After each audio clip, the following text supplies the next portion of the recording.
Cricket বিশ্বে এই মুহূর্তে একটা বিশাল বড় রেকর্ড ভেঙে চুরমার হয়ে গেছে, আর সেই রেকর্ডের অঙ্কটা শুনলে তো মাথা ঘুরে যাবে। চলুন জেনে আসি আইপিএলের নতুন ইতিহাস গড়া সেই ঘটনাটা।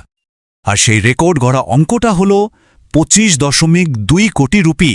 হ্যাঁ, ঠিকই শুনছেন, আইপিএলের ইতিহাসে এটা একটা অবিশ্বাস্য নতুন মাইলফলক। আর এই বিশাল অঙ্কের পেছনের খেলোয়াড়টি হলেন অস্ট্রেলিয়ার ক্যামেরন গ্রিন। আর এই এক কেনাকাটার ফলেই তিনি এখন আইপিএল ইতিহাসের সবথেকে দামি খেলোয়াড়।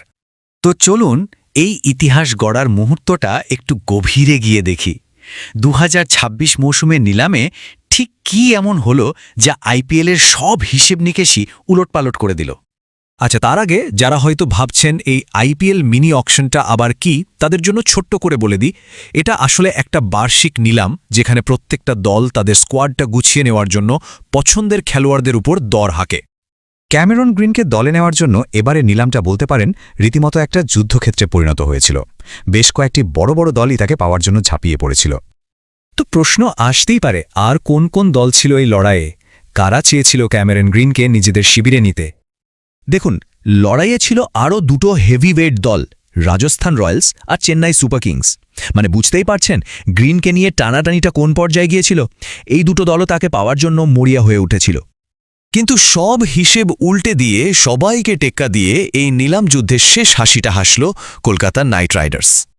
কিন্তু গল্পটা এখানেই শেষ না, আসল টুইস্ট তো অন্য জায়গায়। কলকাতা নাইট রাইডার্স শুধু আইপিএলের রেকর্ডই ভাঙেনি, তারা ভেঙেছে তাদের নিজেদেরই গড়া পুরনো রেকর্ড। আর সেই আগের রেকর্ডটা কিন্তু খুব বেশি দিনের পুরানো নয়।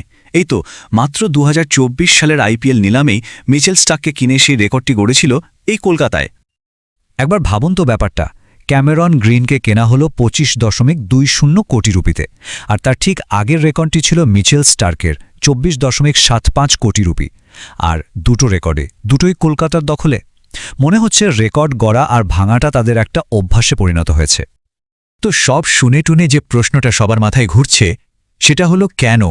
কি এমন বিশেষত্ব আছে ক্যামেরন গ্রিনের মধ্যে যে তার জন্য এত বিশাল অঙ্কের টাকা খরচ করতেও দলগুলো দুবার ভাবছে না? এর উত্তরটা লুকিয়ে আছে একটাই শব্দে: অলরাউন্ডার। ক্রিকেটের ভাষায় একজন অলরাউন্ডার হলেন দলের এক্স ফ্যাক্টর, মানে একজন খেলোয়াড়ের প্যাকেজে দুজন, যে ব্যাট হাতে যেমন জেতাতে পারে তেমনি বল হাতেও ম্যাচের রং পাল্টে দিতে পারে। এমন খেলোয়াড় যে কোনো দলের জন্য অমূল্য সম্পদ। আর ক্যামেরন গ্রিন হলেন ঠিক সেই জাতের খেলোয়াড়। তিনি ব্যাট হাতে যেমন ঝড় তুলতে পারেন, তেমনি বল হাতেও প্রতিপক্ষের জন্য নিয়মিত একটা বড় হুমকি হয়ে দাঁড়াতে পারেন। তার এই যে দুটো কাজই করার ক্ষমতা, এটাই কেকেআরকে একটা অসাধারণ কৌশলগত সুবিধা দেবে। যখন একজন খেলোয়াড়ই ব্যাট আর বল দুটো দিয়েই ম্যাচের মোড় ঘুরিয়ে দিতে পারেন, তখন দলের ভারসাম্যটাই অন্য মাত্রায় চলে যায়। নিঃসন্দেহে তার অন্তর্ভুক্তি কেকেআরের শক্তি যে এক লাফে অনেকটা বাড়িয়ে দিয়েছে তা নিয়ে কোনো প্রশ্নই ওঠে না।